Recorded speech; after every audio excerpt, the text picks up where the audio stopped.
Well, first of all, I'm so happy. Like now I cannot see how many people are there, but I've seen like it was around 35 and the number was increasing. you've got 37 attendees right now, and I'm hoping it will increase in next few Yes, months.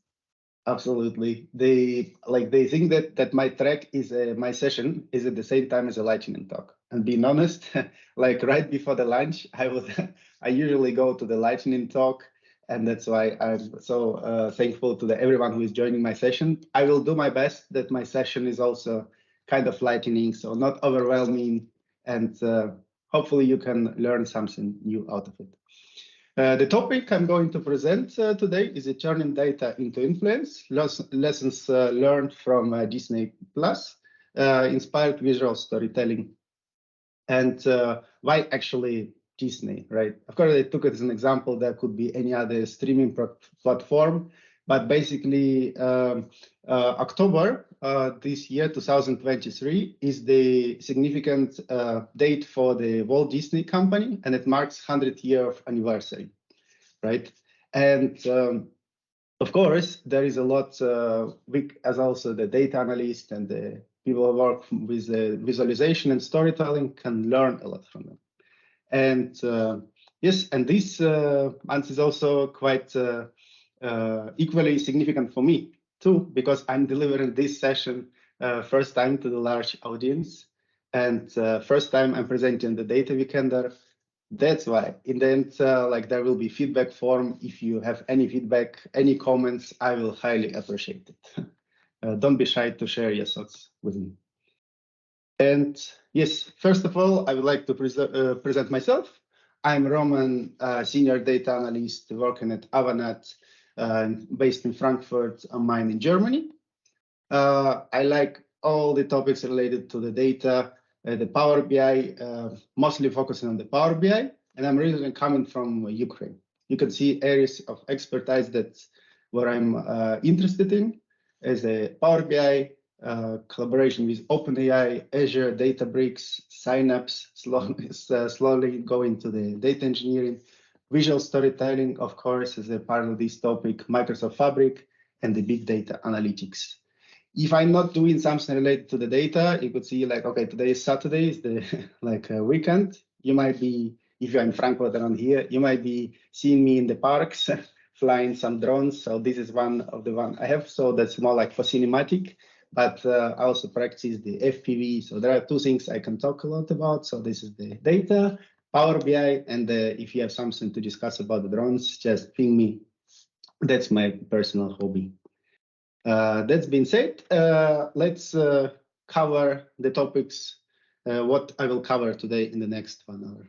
First of all, we will check the data visualization examples and some techniques that Disney Plus is using to attract the attention of the users, right? Then I will show the Power BI sample report where I applied some of those fundamental techniques and which I learned analyzing the Disney Plus streaming platform. And then there will be 7 Gestalt principles of visual perception to understand a bit how the psychology for user experience works. There are some best principles, and then I'll discover them in a combination with Power BI. And afterwards, there will be a Q&A session I plan around 10 minutes. Let's see how the session goes. But if you have some questions, if you have some like ideas, whatever you want to check, write it in the comment, and Pragat, you can read it for me, and then you can interrupt me basically at any point. So if you have like a communication, I'll try to adjust my time and answer all of your questions. But if you want to have more like a longer conversation, in the end there will be Q&A session. That's been said. First of all, yeah, why actually storytelling? Why it's important, why I'm talking about it today.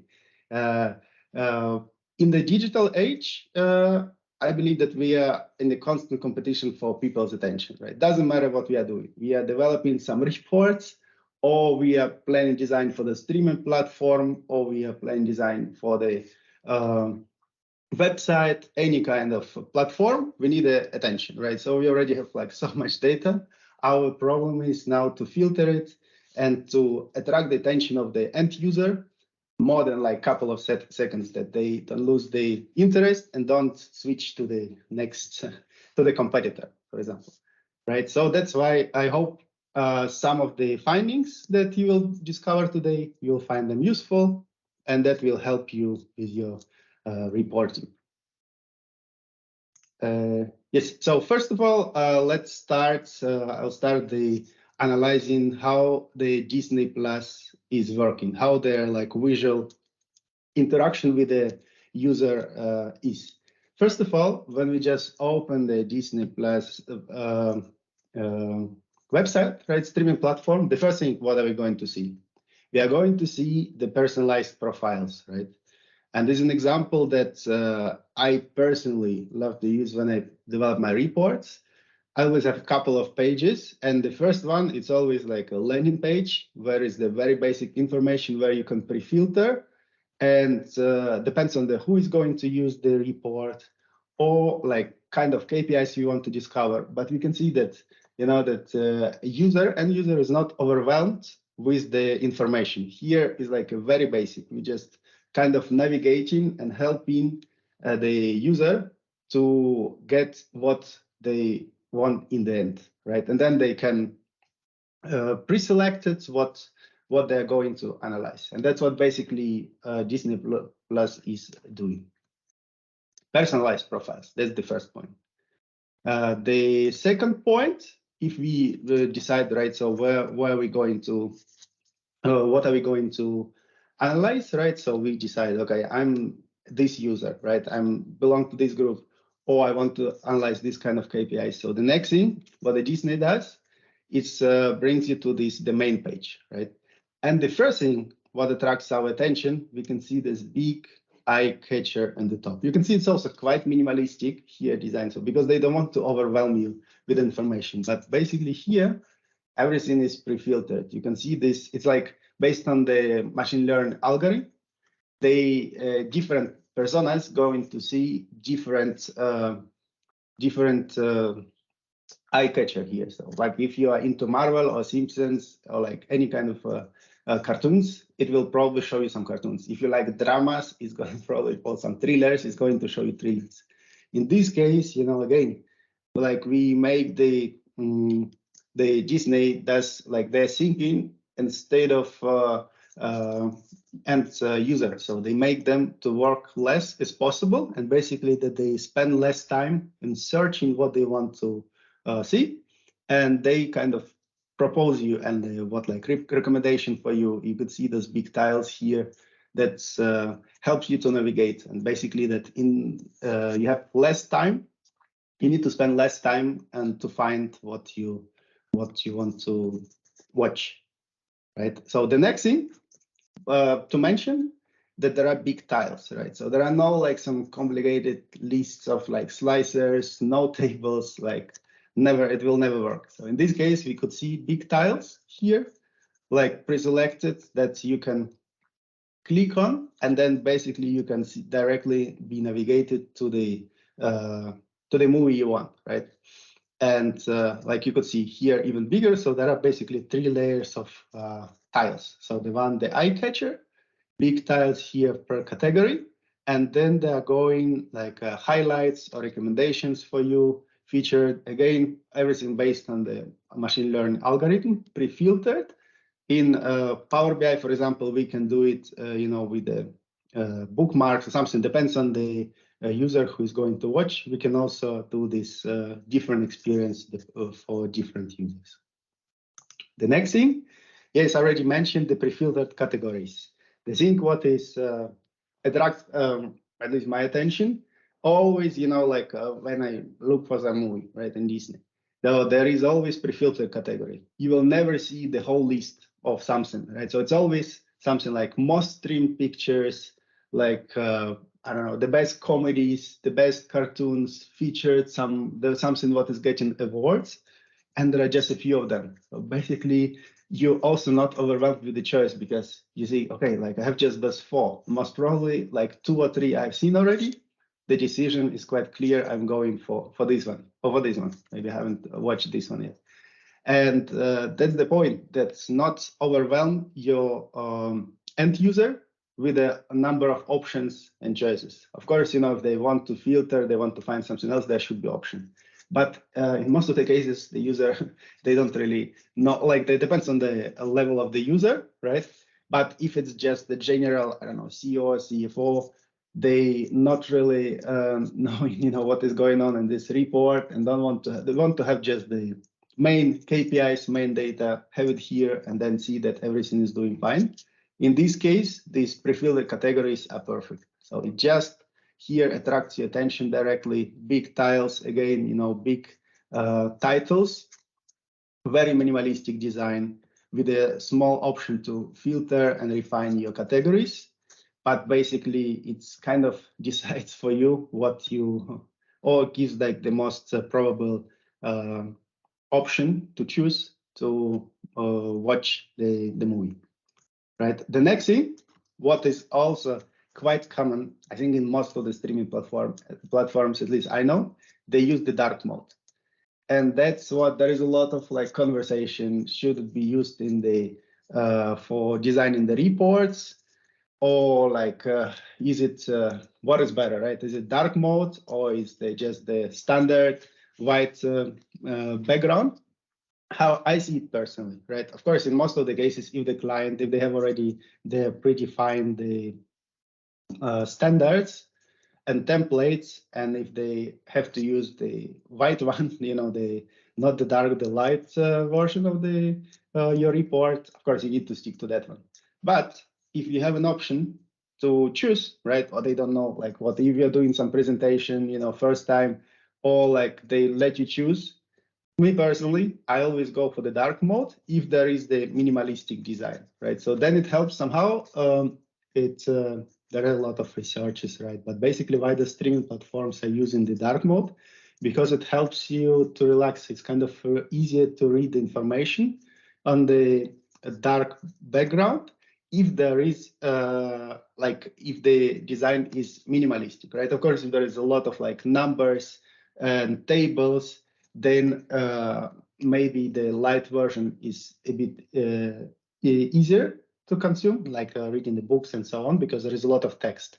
But if there are just big tiles, if the design is quite minimal, if there is pre-selected information for you and you don't need to think that much, you want to relax a bit and get some main KPIs to be sure that everything is doing fine, dark mode is a really good option. And based on my personal experience, like the same visuals, right, the same reports, like it was like building some custom visualizations, and I was using the same thing on the white with the white background, and having just the black, it was giving a very big difference, and I could look way more professional with the dark mode. So if you have an option, just give it a try. If of course you're forced to use the light version, then you need to stick to that one. But if your report has a minimalistic design and the pre-selected tiles, or kind of you can apply the strategies and the techniques of streaming platform like Disney Plus, try to do the dark mode and then check the feedback. And the next thing that also I want to mention, that there are options for navigations, right? But as you could see, they're more or less hidden. They're quite minimalistic here. On the top, you can go and search for, if you already know what you're looking for, of course, you have to be able to find it, right? So, and then you could see that this search panel on the top, or there is one hidden on the left there. You can also do some pre-selections and filters. Basically, you can see that there is navigation, but it's not like in most of the cases what I see, and what are most of the clients, they really want to have this kind of, like half of your report is the slicers, so of course it's quite useful. They want to slice what they want to have, but from the visual perspective, so in most of the cases, they don't really even need us, like to have all those 15 slicers, but like a lot of clients, they want to add them. And there is one technique I will show you later, how you can use it to have those slicers, but not overwhelm, again, the end user with a number of options, if there is, of course, possibility to design your report fully, as you can see here, right? You can still do navigation, you can do search, you can do those filters, but they are not open up directly on your report when you just open it, because then you could get lost a bit. The next thing, what I also find quite useful, and what makes my user experience while using the such platform, is the preview for the time. So preview feature, right? Basically, if you want to see something, if you don't know what you want to watch, right, you kind of highlight one of the tiles, and then it will show you a small preview, like you could see, like they're doing here, right? So you highlight one of the movies, and it's not bringing you directly, it's not starting this movie, right? It's not, it's kind of a 1 minute trailer to catch your attention, and you still stay on this page. So you have this, they have a couple of seconds to catch your attention and to click and play that. So, and this also could be achieved in Power BI with the drill down, or like kind of a tooltips that you can preview your results, not actually clicking or not opening it. You can just have a short overview, or to have a bit more details than if this style already attract your attention. Then, yeah, of course, that I already mentioned, that does pre-select categories, but also this top something feature, right? So here we could see most streamed pictures, top 4 or top 10. So it's always top 10, right? Always top 5. And that's what is also quite useful to use in Power BI while designing the reports, especially when you have like an overview page of your KPIs or of your main visualization, so on. I always pre-filter it, you know, the top 5 results, because most of the cases, yeah, that's where the main information is stored. Of course, if you need, if there is a need, you can navigate, drill down, go more deeper in details, but depends on the user. For the most of the users, right, they're interested just in the top results. That's why no need to show the massive table with all the information. You can just show top or top bottom results. Yes, so that's being said, there is some analysis, right? Which was already done by different organizations. And basically, if we open the report, or we open the streaming platform page, any kind of web page, or any kind of information, right, you're looking for, where your attention is focused the most. Based on the studies, and actually how I work, maybe some people see it a bit differently, but basically the most attention, when I just open the page, I have it at the top left corner, like you see on this graph. When you just open the page, your eyes look directly here. So it's not like center, right? It's left top corner, right? And there are some eye tracking study where people click. So this is the priority one. And if you have something important, like that's why most of the cases, if there is a logo of your report or something, like put it on the left, right? If there is a very important slicer, put it on the top left, right? So if there is some important button or important functionality or important KPI, and if you want the user immediately to spot it when they open the report, put it on the left corner, and then our eyes go smoothly, you know, like go in this direction, going a bit right. So it's a lot more like a zigzag way of reading the things. But the less attention, it's kind of this corner, right? Of course, you can use it for some navigation, because it's we are reading from left to right, most of the people. Here, it's the good place to spot some navigation button, but not putting some kind of information KPIs, because there is a opportunity that this information could be lost while analyzing your data. And that's basically how the people are reading these the web pages, right? Based on the analysis, it has like a F letter pattern, right? You open the page, and that's the most important, like what you are going to focus on. Top from left to right, you start reading, and then your attention is kind of going a bit down, right? So you maybe look at what is a bit like in the middle here, right? And then maybe you check something in this area, but this is kind of a blind area, right? And that's called like a F pattern. So they say that in average, only 28% of the text is read when the person is opening the page, right? So that's why if you have something really important, KPIs, this is the place to store it. Maybe expanding it to here and this area, and this area maybe like some navigations, or also some graphs which have not which have like a second level or third level of priority. And also keep it in mind that people won't look past the first search results, right? So if they are looking, if they like based on the Google analysis, it's again, conforming this kind of F pattern, right? So if your page or something like this, what you're looking for is on the top, most probably you're gonna click on it. If it's somewhere else hidden at the bottom, it's not gonna be. It might be lost while doing the analysis, right? And the same applies to the mobile apps, or it's a desktop. More or less the same F pattern. Exactly, and that's what I already mentioned. That the left side is the page gets most attention. That's what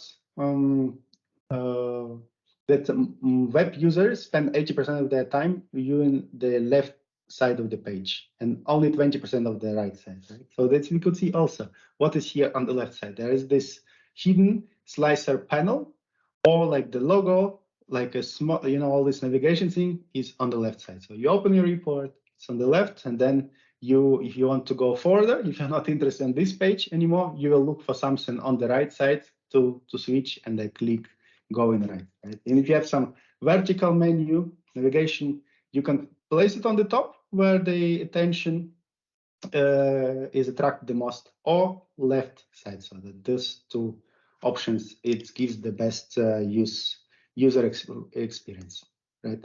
And last but not least, regarding the analysis of this reasoning, is the phrases like clutter is your enemy, right? You could see that what Disney is doing, right? It's not like they have like a lot of actually free space, right? The space is here, the space is here, and if I want to, I could actually squeeze this and put more categories here, but they're not doing it, right? They're not stretching their graphics to fill the space. They want the end user to have the less options possible. They pre-filter for them, and then you click, and then you kind of watch what was recommended for you, right? And that's the same principle could be applied to Power BI, because so many times while designing the reports, I was asked to put the information just because there is a space. So just stretch the graph because there is a space, but there is no need to do it, especially if you have this kind of user-friendly design. If you want your report looking nice and be useful for the end user, just don't do it. Just keep it as minimal as possible and put the information, just the information that you really need. And just to sum it up, what I was saying, so I really like this guy. It's Antoine Saint-Exupéry. And as you could see that in one of his book, in Airman's Odyssey, he says that that you achieve the perfection, not when you have nothing more to add, but when you have nothing to take away. That's basically confirming this approach that you need to eliminate the distractions, right? So you just highlight and put on your report the important stuff. What is not needed, just hide it. So make an option to access it on demand, but not just put it everything is possible in one page, and then being lost in this in your visualizations, right? So basically highlight the important stuff, eliminate the distractions, and create a clear hierarchy of information using the drill downs, using the tooltips, any kind of an option. So you can see that Disney is using all of those features, but it's not like they invented them by themselves, right? So that's kind of this phrase that Antoine Exupéry, he said it in 1943, right? And the Disney was just launched in 2019, right? So they're just using all those kind of techniques, and this is the best case, for the visualization. It was all analyzed. If you are looking for kind of inspiration or something, just check what already exists. So most probably something what they design what you like, right? So what some web pages or kind of streaming platforms, any kind of service that you like, you can apply to your reports as well, and to kind of pay attention how they are designing the things, right? Next. So one question, Roman, before you move forward. So UV has asked in the chat, how do you bring your business on board to a visual experience who often asks for tables? What is your preferred location for a table? Yes, like of course, in the end, most of the users, they want to have tables, right? Of course, I include tables in my report, but it would be probably, in like second or third page of my report, right? So the first thing is I will have an example in a bit, but I will show you how I'm doing it. There is like a pre-filtered, personalize the profile option. Depends on your KPIs, depends on your user zone. Then there is an overview of main KPIs of some, like main things what is happening. Maybe a few graphs there, and then going more like into details. That's kind of hierarchy. And this way, the ones who are interested in these tables, because I'm pretty sure, if everything is doing well, and like the top users, top managers, they're not really interested in those numbers. They want just to see the red spots. If something is wrong, then there is the, action needed. But if everything is doing great, the numbers are good, then no need for the tables. But let me show you like a few examples where I put my tables, and that could be applied as well. Well, so this report, it's a small example I developed to applying all those techniques that I was just presenting, which Disney Plus is using, right? So basically, we could see the landing page looks like this. There is which metric would you like to analyze? Like a store sales overview, district monthly sales, or new stores, right? And there are just three options. Of course, there could be other possibilities to like who is the user, right? It could be like CEO, like I don't know, district manager or store manager, right? And then depends on what they're interested. So basically, the information what they is interested in for store manager probably not relevant at all for the CEO or CFO, right? So that this way you make it easier for the end user to read the information. And then if we open the first page, right, that's what we could see. That's we could see this big eye catcher, right? That's the first thing what attracts our attention. That we could see that new stores and the same stores on the map in the United States, right? We can see kind of this overview, and then we can click or we can highlight, and we can get the numbers for that. But only if it's needed, right? If it's not needed, so we can navigate it. We can use this eye catcher for navigation, or to get some fast overview if we are interested in some part of our like some certain stores. But basically that's it, right? So that's here at the bottom we could see those big tiles which are showing the sales for particular cities, right? And then they are also structured here from top sales to the like top 4, right? Of course, I don't include all those cities because it won't make any sense. Because if I have here like, I don't know, 20 cities, you need to scroll through them. You cannot spot that much information. But you can see top 4, and you can see also there is a goal information, how much it should be, right? Or how much it was in the last year. And this is what they achieved. And then if it's less than the goal, you can see it's red, right? If it's doing well, like in this category, because there are cities and there are different categories like men, shoes, home accessories, or like some groceries. If it's the goal is was achieved, then it's green. Then you are kind of happy. If there is some action is needed, there are some less than the previous year or the goal, then it's red, right? And then we can analyze it further. How we are doing it? Like we don't need to leave this page. We can basically highlight, and with the tooltip, we get information. Like we go a bit deeper, like one level deeper to this to the city, right? And then we get this information. Okay, this year, that's how much were the sales? Like what is the variation?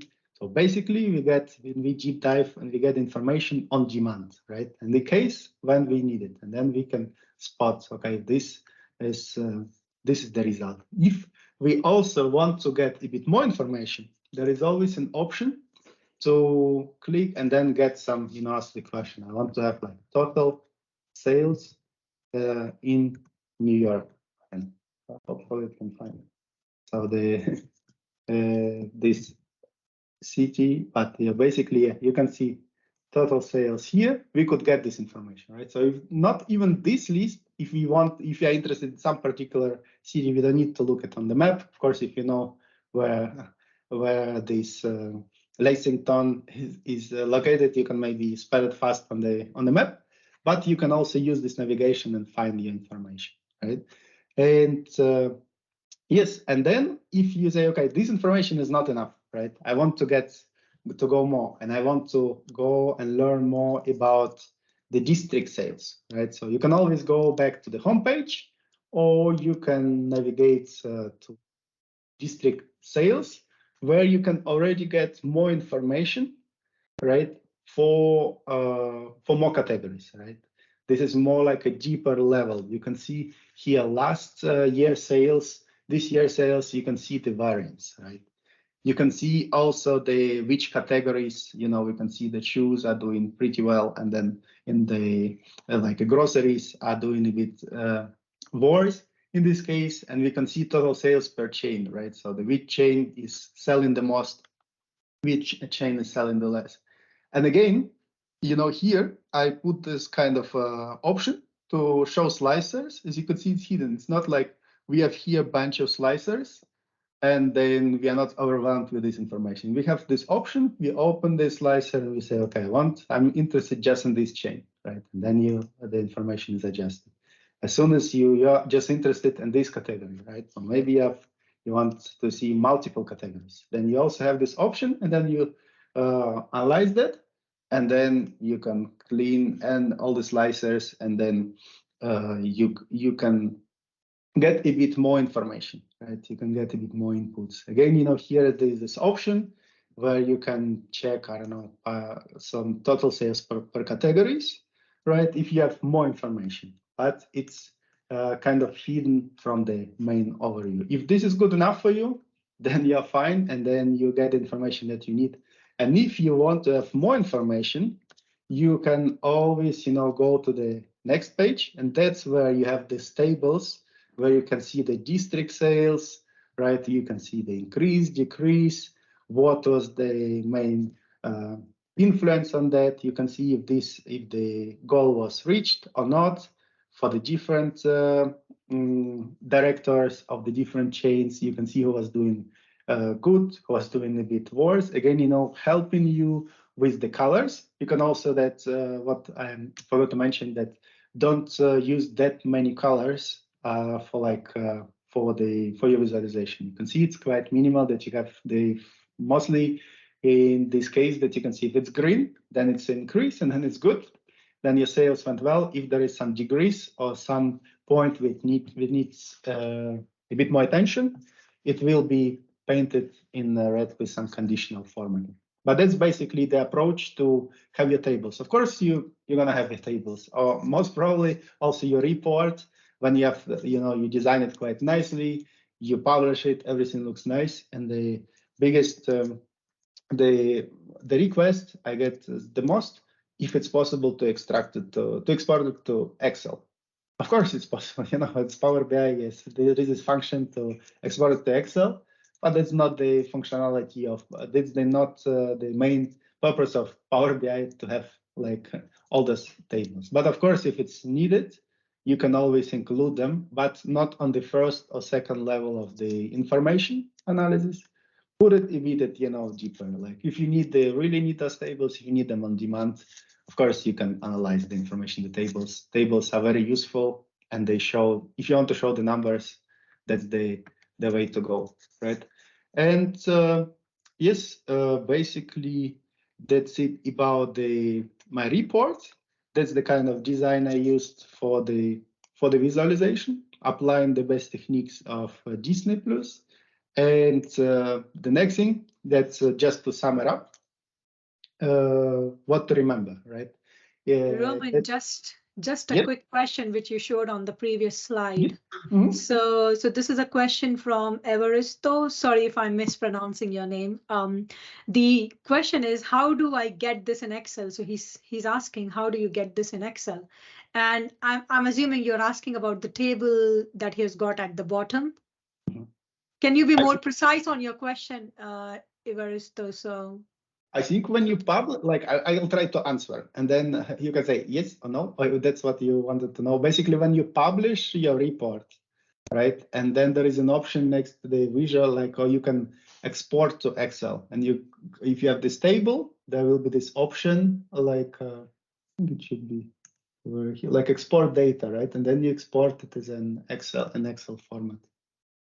I hope that's answered your question. So basically, you can export it like in PDF, or you can like it will be just the screenshots of your report. But if you want to have data itself, you can, and you have tables, you can export it to Excel. Did answer your question? Yeah, I hope, Evaristo, that answers your question. If not, just repaste, but what you're after, basically. I think, Roman, I'll let you know if anything else comes from him. Absolutely, but basically there's the functionality. I think you can find this, they extract into Excel. I think there are a lot of funny jokes about it, you know, that especially for people who focus on the visualization and to have like nice reports, but in the end, the users, they always want to extract it, to export it to Excel. And then, yeah, basically this functionality is supported by Power BI. Yes, so finalize my findings from the Disney, and then just to sum up what you have just seen. A few tips that you can use. First, this keeps scrolling workout. Use personalized profiles and pre-filtered categories. You know, when you on the landing page, especially, like try to avoid those scrolling options as much as possible. Have those pre-filtered categories. Have the top 10. Just show the information that is might be significant, maybe with some highlight in options. You know, if there is something less than the goal is, maybe use red, you know, different colors, but don't use those scrolling options, because most of the cases user is not going to scroll, and then the information could be lost, and then it also doesn't look that nice on the reporting. Leverage the white spaces. Again, you know, if you have some space, if you have preserve the margins, don't stretch your graphics to fill the space to add things simply because there is an extra space. If there is, if the information you already provided, if it's good enough, and there is some empty space on your report, there is nothing bad about it. It's not like it has to be populated for some random information. Use big tiles and eye catcher. It always helps to spot, you know, the main KPIs, and to make the experience of the end user the most pleasant, because it helps, you know, to navigate to the main details. No need to, you know, go deep dive into some tables. Just those cards are doing their job quite well. And there is this new card visual and Power BI, which works perfectly for this case scenario. At the time saver for efficient previewing, I use personally tooltips a lot. You can also use like drill downs options and so on, but tooltips are incredibly useful. They could be used for the this kind of preview options that I was showing, and it's also could be used for some kind of navigation. It could explain something. This graph is used for this and this and this, giving some kind of additional information, which is no need to include it directly on the report, directly on your dashboard on your page, but you can always use this tooltip as a time saver. Last but not least, dark mode. And there is a lot of discussions about me personally. I love it. So that maybe some people don't like it that much. But the main point here that if you follow the tips which I mentioned before, like to use the minimalistic design, to leverage your white spaces, use big tiles. In this case, dark mode looks a bit more user-friendly. It helps to focus on the main information more, and to have the user focused on the main information, and kind of the secret weapon for distraction-free focus. The next thing is already mentioned that I'm going to cover the 7 Gestalt principles of visual perception and the psychology for user experience. Right? The first principle, it's called the figure ground, right? And this principle it means that objects are perceived as distinct from the background, right? In the Power BI, you have to make sure that data visualizations stand out clearly against the background, and using the big background shapes are like kind of what you can kind of guide your user to have the best experience, right? So in this particular case, you could see that depends on the user, right? So some users are going to see the vase here for the flowers, or there could be also 2 faces. It depends how you interpret your data, but basically you need to use smartly the background of your visualization. So in this case, yes, that as a dark mode could be not the best scenario here, right? Because we could be confused, but then you need to navigate what you really want to show. The second principle is a principle of similarity, and in this case, that's how our brain perceives the information, right? That if you share some visuals, if there are some elements on the report that share similar attributes. It could be color, could be size, shape, or like any kind of similarity, right? So it depends how you prefer your information to be presented.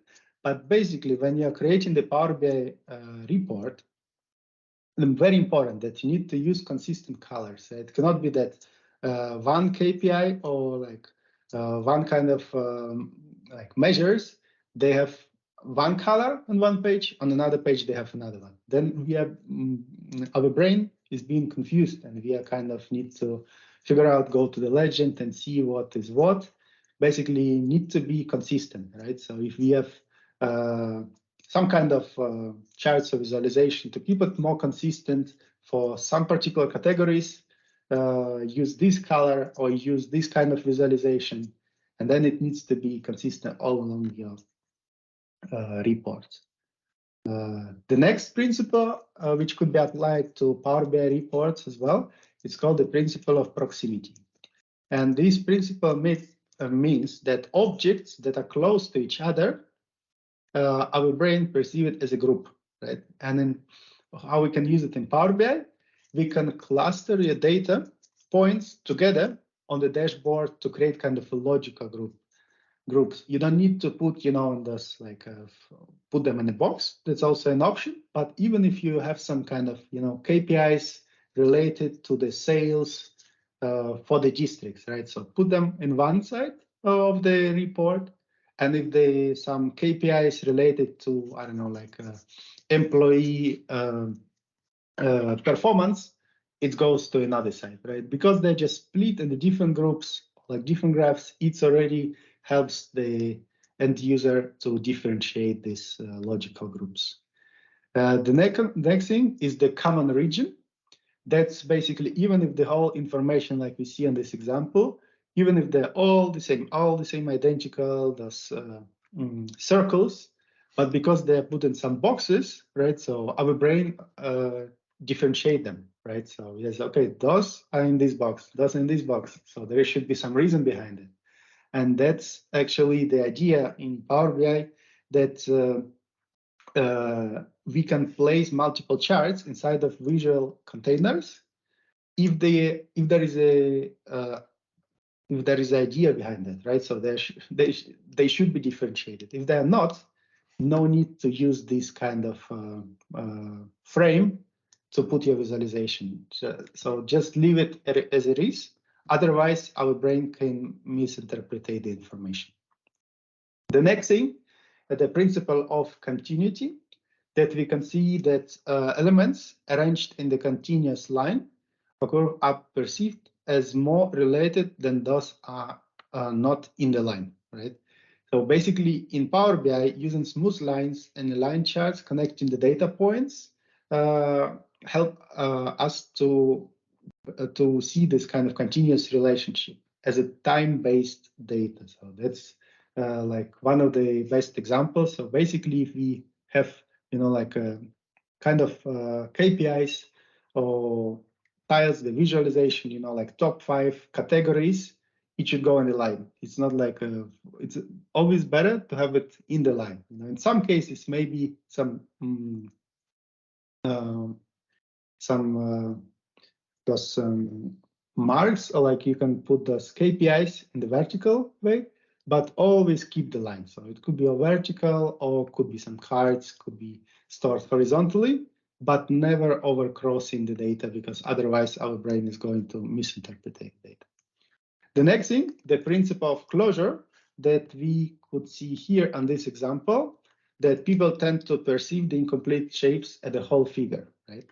That in Power BI, when you create the line chart with markers and the data points, so we kind of understand the trends, even if something is missing. Like in this particular example, right? So we could, I could see the dog here running, right? But basically there is no dog. There is this like bunch of dots just moving on this white background. But our brain tends to find a pattern and tends to fill up the missing information. And in this case, there is one good example that could be used for Power BI. Like if you have a graph and then you have like a year, in the X dimension, right? So it could be years or months, any kind of time dimension. Then no need to put, to put the title that this is like a year, or this is, it's already clear. So the brain can figure out it by itself. So there is also some units, and there are just sales, right? It's clear there are sales. You can save a lot of space just removing those kind of unnecessary titles. And that's kind of can follow this principle of closure. And last but not least is the called the focal point. That's this principle states that our eyes are naturally drawn to specific elements and on the visual composition. If something stands out, we see it immediately. Like in this case, we could see this red square, right? So that like in my example, I was showing that if there is something is not doing well, use this kind of color conditioning. Could be also with some icons to help the user to spot those, the problematic points, and it helped the user to guide and track the attention. So something like this, we are not going to miss. And to end my presentation, I would love to, with this kind of example of graph, that's one of my favorite visualization, which is coming from the information is beautiful. Right? So you could see that this David McCandless and Lee Byron, they prepared this graph, and it's showing the peak of the breakups in times. So applying all the techniques, basically that what I said before, that we could see that the design is quite minimalistic, which is guiding our attention, and we read from left to right. So you could see we have this principle of continuously, right? So there is this line, and there is also the principle of this of closure, right? So we don't need to have this. It's clear that there are some months. So which year? Yes, of course, it could be analyzed, but we can see basically that peak of break times, right? So when it's happening the most, it's happening the most the big peak right before the spring break, right? So people tend to be single right before the spring break, or like of course could happen on the Valentine's Day. You see it's increasing, but then there is a fall, the significant fall. So most breakups are also quite funny fact that it's happening on Monday. So probably the partners are thinking a lot over the weekends, and then they do this on Mondays, right? So there is a notification on it. And then in the summer holidays, we could see people like to start the summer holidays also as a thing. There is a small increase, and then there is more or less similar dynamic. And then we could see that 2 weeks before Christmas, so the big peak right before the Christmas. And then basically the lowest indicator is the Christmas time, right? So if you made it till Christmas, probably you are safe. But basically we could see that on this graph, all those principles that I mentioned, they applied. So it's has like lets our brain to read the information if it's just needed on demand. It's presented here, and helping you to guide and navigate through this graph. The colors are persistent. So there's two types of colors.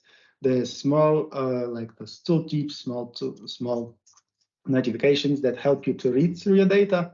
No numbers at all. You don't need those numbers here, right? So you can kind of interpret when is the peak, when is the lowest period, and you can spot those points. And yes, the last tip for you, like my 5 favorite sources for inspiration is the storytelling with data. There is also a nice book available and the like a forum, or there is a website from Cole Nussbauer-Knoblich, and then she's focused on the communication, how to present the data effectively. If you have some spare time and you don't know what to read, check this book. It's perfect, like from basics to the very good examples. It's all described in the storytelling with data book. Then there is also, I'm based in Germany. I love. They also have a very nice magazine, which use the visualization and infographic, and especially a lot of maps for providing the information. So it's like a magazine of the news, but with a very nice visualization techniques.